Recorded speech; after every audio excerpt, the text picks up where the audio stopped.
नमस्कार मित्रांनो, good news आलेली आहे. तुम्हाला माहिती आहे जाहिरात आलेली आहे महा टी-ई-टी 2024. ठीक आहे. आता स्टेटमार्फत भरती झाली आहे पवित्री पोर्टल मार्फत आणि बरेच शिक्षक माझे बांधव जे आहेत ते वाट बघत आहेत की कधी काही लोकांचे डी-एड झाले, बी-एड झाले, परंतु त्यांची टी-ई-टी किंवा टेट परीक्षा पास नसल्यामुळे त्यांना खूप मोठी समस्या होती की आपण अप्लाय करू शकत नाही. शिक्षक होण्याचं आपलं स्वप्न, ज्यासाठी आपण शैक्षणिक अर्हता, पात्रता प्राप्त केली आहे, त्यासाठी बरेच विद्यार्थी प्रतीक्षेत होत्या. त्यासाठी जाहिरात आलेली आहे. बघा मित्रांनो, महा टी-ई-टी 2024 फॉर्म कसा भरावा, परीक्षा पात्रता काय आहे, आपण एकाच व्हिडिओमध्ये जाणून घेणार आहोत. चला तर आपण सुरू करूया व्हिडिओला. जर चॅनलवरती तुम्ही नवीन असाल तर चॅनलला सबस्क्राईब करून घ्या. आता बघा, महाराष्ट्र राज्य परीक्षा परिषद पुण्यामार्फत हे नोटिफिकेशन आलेलं आहे जाहिरातीचं. 9 सप्टेंबर 2024 म्हणजे 9/9/2024 हे नोटिफिकेशन तुम्हाला दिसेल. याच्यामध्ये काय आहे प्रसिद्धीपत्रक, संपूर्ण फॉर्म भरण्याच्या अगोदर एकदा तुम्ही फॉर्म भरल्याच्या नंतर तुम्हाला कोणतीही माहिती बदलता येणार नाही. त्याच्यामुळे ह्या सूचना किंवा हा जो व्हिडिओ असेल तुम्ही शेवटपर्यंत अवश्य बघा, तुम्हाला नक्कीच त्याचा फायदा होणार आहे. ठीक आहे. तर महाराष्ट्र राज्य परीक्षा परिषद पुणे, महाराष्ट्र शिक्षक पात्रता परीक्षा 2024. ठीक आहे. प्रसिद्धीपत्रक काय आहे याच्यातील आपण प्रत्येक ओळी सावकाश पद्धतीनं जाणून घेणार आहोत. महाराष्ट्र राज्य परीक्षा परिषद पुणे 4 या कार्यालयावर शासनाने महाराष्ट्र शिक्षक पात्रता परीक्षा 2024 महा टी-ई-टी 2024 घेण्याची जबाबदारी दिलेली आहे, सोपविलेली असून ही परीक्षा कधी आहे मित्रांनो, आपल्यासाठी ज्या महत्त्वाच्या गोष्टी आहेत बघा, तर 10/11/2024 म्हणजे 10 नोव्हेंबरला ही परीक्षा आपली होणार आहे, घेण्याची निश्चित केले आहे. यासाठी कोणत्या कोणत्या वर्गांपर्यंत म्हणजे कोणत्या कोणत्या वर्गासाठी ही परीक्षा असेल ते आपण बघूया. 1 ते 5 म्हणजे इयत्ता 1ली ते 5वी आणि इयत्ता 6वी ते 8वी साठी सर्व व्यवस्थापन, सर्व परीक्षा मंडळे, सर्व माध्यम, अनुदानित शाळा बघा, अनुदानित, विना अनुदानित, कायम विना अनुदानित इत्यादी शाळांमध्ये शिक्षण सेवक बघा, शिक्षण सेवक शिक्षक पदावर नियुक्तीसाठी उमेदवारांना प्रथमतः ही परीक्षा उत्तीर्ण होणे अनिवार्य आहे. मित्रांनो, तर टी-ई-टीची परीक्षा असेल ती अत्यंत अनिवार्य आहे, जरी का अनुदानित शाळा असेल किंवा विना अनुदानित असेल तरीही. या परीक्षेशी संबंधित सर्व शासन निर्णय, अनुषंगिक माहिती, सूचना महाराष्ट्र राज्य परीक्षा परिषदेच्या maha-tet.in या संकेतस्थळावर म्हणजे ही जी वेबसाईट आहे मित्रांनो, या वेबसाईटवरती तुम्हाला सर्व माहिती मिळणार आहे. तरी आपण म्हणजे फीस किती असणार आहे, परीक्षा पद्धती कशी असणार आहे, त्याच्याबद्दल अभ्यासक्रम काय असणार आहे, सर्व माहिती आपण व्हिडिओच्या माध्यमातून बघून घेऊया. या संकेतस्थळावर प्रसिद्ध करण्यात आलेली आहे. ऑनलाईन अर्ज भरणे बघा, अर्ज मित्रांनो हा ऑनलाईन पद्धतीने असणार आहे.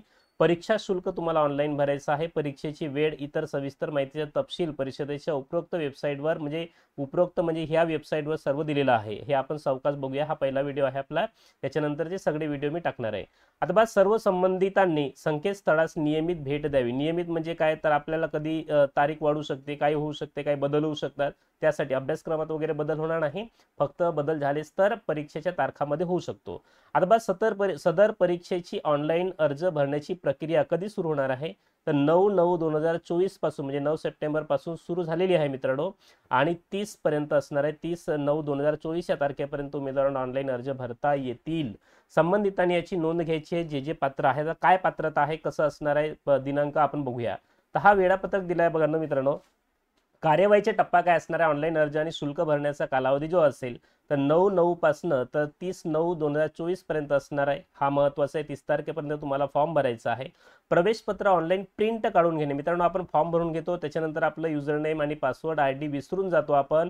त्यासाठी युजर नेम आणि पासवर्ड जे काय असेल ते तुम्हाला लिहून ठेवायचं आहे आणि प्रिंट काढून घ्यायचे. म्हणजे बघा, प्रवेशपत्र कधी प्रिंट काढायचं, आपल्याला प्रवेशपत्र प्रिंट काढण्यासाठी तुम्हाला ऑनलाईन तुम्हाला युजर नेम आणि पासवर्ड गरजेचे असणार आहे. त्यासाठी प्रवेशपत्र कधी येणार आहे आपल्याकडं, तर 10व्या महिन्यामध्ये येणार आहे, म्हणजे ऑक्टोबरला. 28 ऑक्टोबर पासून तुम्ही परीक्षेच्या दिनांकापर्यंत म्हणजे 10/11 पर्यंत तुम्ही काय करू शकताय, प्रवेशपत्र काढू शकताय. शिक्षक पात्रता परीक्षा पेपर 1 आणि पेपर 2 हे 2 पेपर होतात, माहिती आहे तुम्हाला. म्हणजे 1 ते 5 साठी पहिला पेपर आणि 6 ते 8 साठी दुसरा पेपर. दोन्ही पेपर एकाच दिवशी आहेत, म्हणजेच 10 तारखेला आहे, ते बघून घ्या. वेळ मात्र भिन्न आहे बघा. जर 10:30ला तुम्हाला टायमिंग दिलेला आहे, त्याच्यानंतर 13 वाजता म्हणजे 1 वाजतापर्यंत असेल. त्याच्यानंतर 14 ते 16 वाजून तुम्हाला 30 मिनिटं, 16 म्हणजे किती होतील तर 4:30 वाजतापर्यंत. ठीक आहे, 4 वाजून 30 मिनिटांपर्यंत असणार आहे. आता मित्रांनो, हा तर झाला म्हणजे वेळापत्रकासंदर्भात. आपण बघूया आता पुढची आणखी काय माहिती दिली आहे. ही माहिती अत्यंत महत्त्वाची आहे. ठीक आहे. आता हे तर आपण आताच बघितलेलं आहे, वेळापत्रक वगैरे कशाप्रमाणे आहे ते. आता या महत्त्वाच्या काही टिप दिलेल्या आहेत, ती टीप आपण बघूया. काही प्रशासकीय अडचणीमुळे, देखा महत्वाची नोट आहे मित्रांनो, काही प्रशासकीय अडचणीमुळे सदर वेळापत्रकामध्ये बदल होण्याची शक्यता नाकारता येत नाही. म्हणजे काय, जर का मुलांनी आंदोलन केलं किंवा एका दिवशी 2 परीक्षा आल्या किंवा काही समजा प्रशासकीय कारणास्तव अपघात बिबघात काहीतरी कर्फ्यू वगैरे असेल, तर अशा वेळेला आपत्कालीन परिस्थितीमध्ये वेळापत्रकामध्ये बदल होऊ शकतो असं त्यांना सांगायचं. उमेदवारासाठी अद्ययावत माहिती परिषदेच्या, म्हणजे काय, तर तुम्हाला जर का याच्या संदर्भात आणखी माहिती बघायची असेल तर आता 28 पर्यंत तर होणार नाहीये, हे आपलं कन्फर्म आहे बघा. 28 तारखेपर्यंत म्हणजे आपल्या 10 तारखेपर्यंत तर होणार नाहीये, 28 ते 10 पर्यंत आपल्याला प्रवेशपत्र येणार आहे. पण या दरम्यान जर का अशा काही चालू घडामोडी घडल्या तर तुम्हाला वेबसाईटला तुम्ही जाऊन संपर्क साधू शकताय, किंवा आपलं यूट्यूब चॅनल आहे सबस्क्राईब करून ठेवा, याच्या माध्यमातून मी तुम्हाला सर्व माहिती देणार आहे. ठीक आहे. आता टीप काय मित्रांनो, सर्वात महत्वाचं आपण बघूया, याच्यामध्ये टिपा काय काय दिलेल्या आहेत आपण बघूया. बघा, परीक्षेविषयक सर्व जसे आवेदनपत्र भरणे आहे, परीक्षा शुल्क, शैक्षणिक व व्यावसायिक अर्हता, अभ्यासक्रम, प्रश्नपत्रिका, मूल्यमापन व निकाल विषयक सविस्तर माहिती व शासन निर्णय परिषदेच्या सर्व वेबसाईटवरती मिळणार आहे. आपल्या घरी कुठलं पत्रबित्र येणार नाहीये किंवा आपल्याला कोणत्या ऑफिसमध्ये जाण्याची गरज नाही. सगळ्यात भारी आहे बघा. त्यातील प्रत्येक सूचना काळजीपूर्वक तपासूनच अर्ज भरावा. बऱ्याच लोकांना माहिती नसतं, माझं डीएड आहे, बीएड आहे, हे आहे, ते आहे, परंतु तुम्हाला सर्व सूचना दिलेल्या आहेत त्या ठिकाणी. अर्ज भरताना परीक्षार्थ्यांनी 10वी 12वी शैक्षणिक व्यावसायिक अर्हता, दिव्यांगत्व, राखीव प्रवर्गाचे असल्यास जात प्रमाणपत्र, इतक्या गोष्टी महत्वाच्या आहेत. म्हणजे 10वीचं आपल्याला महत्वाचं प्रमाणपत्र लागणार आहे, 12वीचं लागणार आहे. व्यावसायिक अर्हता म्हणजे डीएड, बीएड, बीपीएड जे काय असेल, किंवा एखादं अपंगत्व असेल तर 40% पेक्षा जास्त असेल तर त्याला ते असणार आहे. राखीव प्रवर्ग म्हणजे तुम्ही एसटी आहात, एससी आहात, ओबीसी आहात की ओपन आहात, त्या संदर्भात तुम्हाला या प्रवर्गाचं तुम्हाला प्रमाणपत्र लागणार, ज्याला कास्ट आपण म्हणूया. इत्यादी बाबतची माहिती मूळ प्रमाणपत्रावरूनच भरावी, नाहीतर मला माहिती आहे ना असं करू नका. स्कॅन केलेला नवीन रंगीत फोटो म्हणजे कलर फोटो लागणार आहे. स्कॅन केलेली स्वाक्षरी लागणार आहे तुमची. घोषणापत्र, आता हे घोषणापत्र कुठं मिळणार, तर ते तुम्ही फॉर्म भरणार त्याच ठिकाणी तुम्हाला हे दिलेलं असतं. त्याच्यानंतर स्वतःचे ओळखपत्र, बघा मित्रांनो, ओळखपत्र म्हणजे तुमचं आधार कार्ड, पॅन कार्ड किंवा लायसन्स असेल तर ऑनलाईन आवेदनपत्रामध्ये अपलोड करण्याची गरज आहे.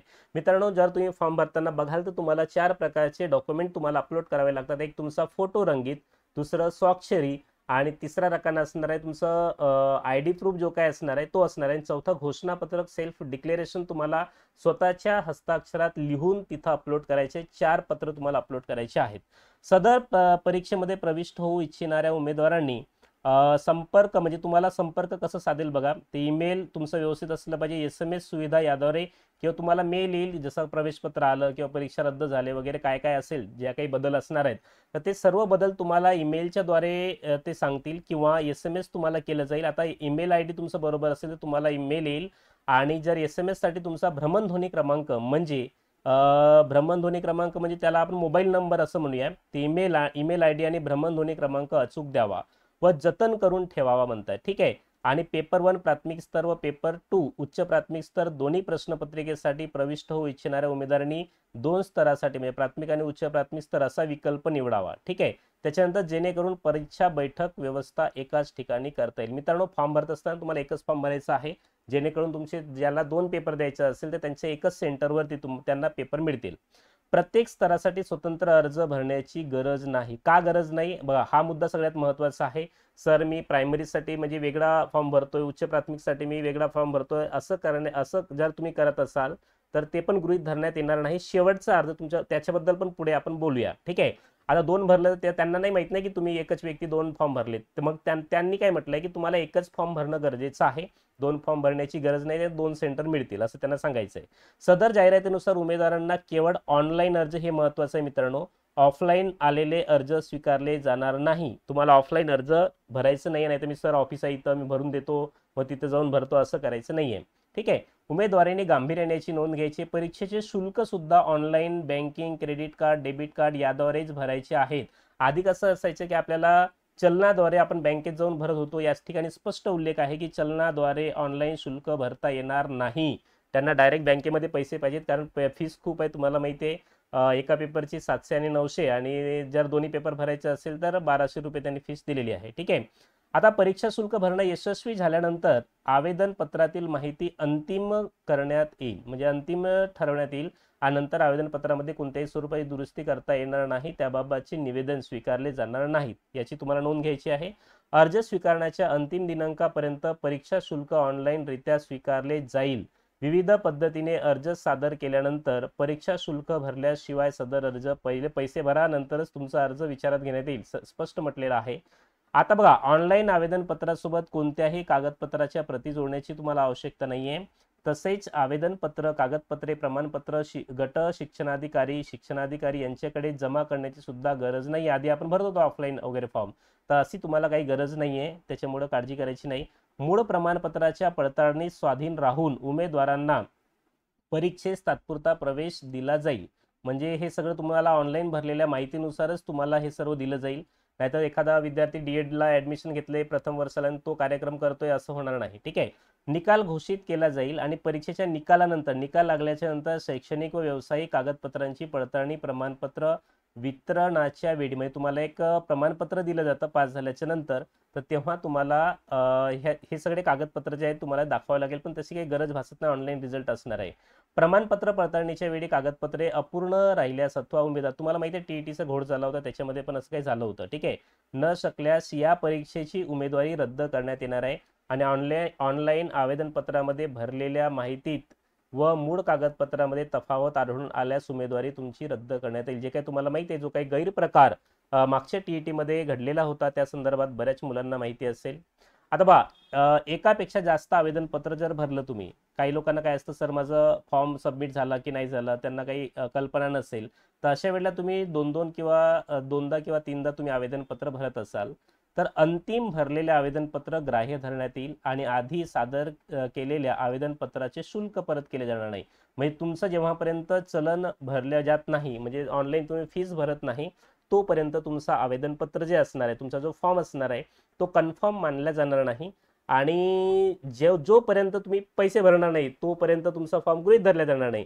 आणि जरी का तुम्ही पैसे भरले, मग आपल्याला भीती असते की बाबा म्हणजे ही जी टीईटी आहे हे पास होणं अपेक्षित आहे, खूप गरजेचं आहे, मग माझं नाही झालं तर मी काय करू. म्हणजे तुम्ही चुकीनं काय केलं, एकच पेपर भरला, त्याच्यानंतर तुम्ही काही लोकांनी दोनच भरलंय आणि टिक करण्यासाठी तुम्ही विसरलात आणि तुम्हाला वाटलं की आणखी मी डबल भरतोय. ठीक आहे. तर म्हणजे ज्यांचा फॉर्म जर समजा बिघडला असेल त्यांच्यासाठी 1200 रुपये किंवा जे 900 तुम्ही ज्या कॅटेगरीत असाल ते पैसे तुमचे वाया जातील.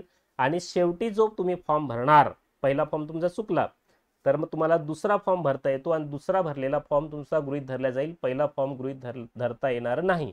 पण असं करू नका, काळजीपूर्वक फॉर्म भरा आणि व्यवस्थित माहिती बघा, कारण आपण टीईटी आणि टेट म्हणजे आता तेवढं सोपं राहिलं नाहीये आणि याच्यामध्ये जागा निघणार आहेत आपल्या टेटच्या पवित्र पोर्टल अंतर्गत. त्याच्यामुळं सावकाश पद्धतीनं हा कार्यक्रम तुम्ही करा. आता बघा, 2018 आणि 19 टीईटी गैरप्रकार, बघा हा गैरप्रकार पण दिलेला आहे. समाविष्ट असलेल्या उमेदवारांची यादी दिलेली आहे, MSCE पुणे in या संकेतस्थळावर प्रसिद्ध झालेली आहे. या यादीमध्ये तुमचं नाव असायला नको पाहिजे. प्रत्येक उमेदवाराने संबंधित यादीमध्ये आपले नाव आहे की नाही बघा आणि याबाबत खात्री करून वस्तुनिष्ठ माहिती आवेदन पत्रामध्ये भरावी. ठीक आहे.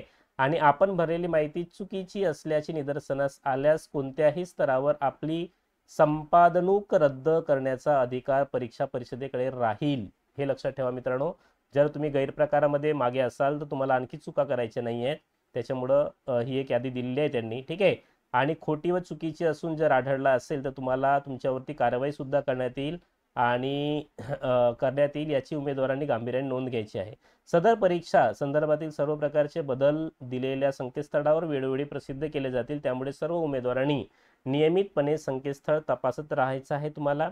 आणि जर का तुम्हाला काही अडचणी आल्या असतील तर तुम्हाला या भ्रमणध्वनी क्रमांकावर, म्हणजे हेल्पलाईन नंबर दिलेले आहेत बघा, 3 नंबर दिले आहेत.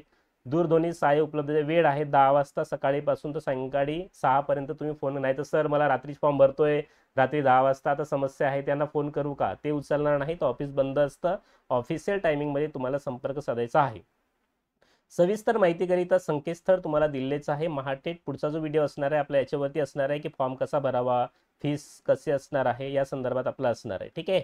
तर मित्रांनो, अशा प्रकारे आपली ही जाहिरात होती. जाहिरातीमध्ये सर्वात महत्त्वाचं म्हणजे ही जी माहिती होती, ही माहिती बऱ्याच लोकांना नसेल आणि आपल्याला हे जे वेळापत्रक दिलं आहे हे वेळापत्रक अत्यंत महत्त्वाचं आपल्यासाठी आहे. ठीक आहे. तर मित्रांनो, या ठिकाणी आपण थांबूया. आणि जर का तुम्हाला फॉर्म भरताना अडचणी येत असतील तर मला सुद्धा तुम्ही कॉल करून विचारू शकता 100%. भ्रमणध्वनी क्रमांक दिला आहे माझा 9765092110. आपला ॲप पण आहे सुनील सरच मराठी व्याकरण, त्याच्यावरती तुम्हाला बॅच पण अवेलेबल होईल. ओके, धन्यवाद.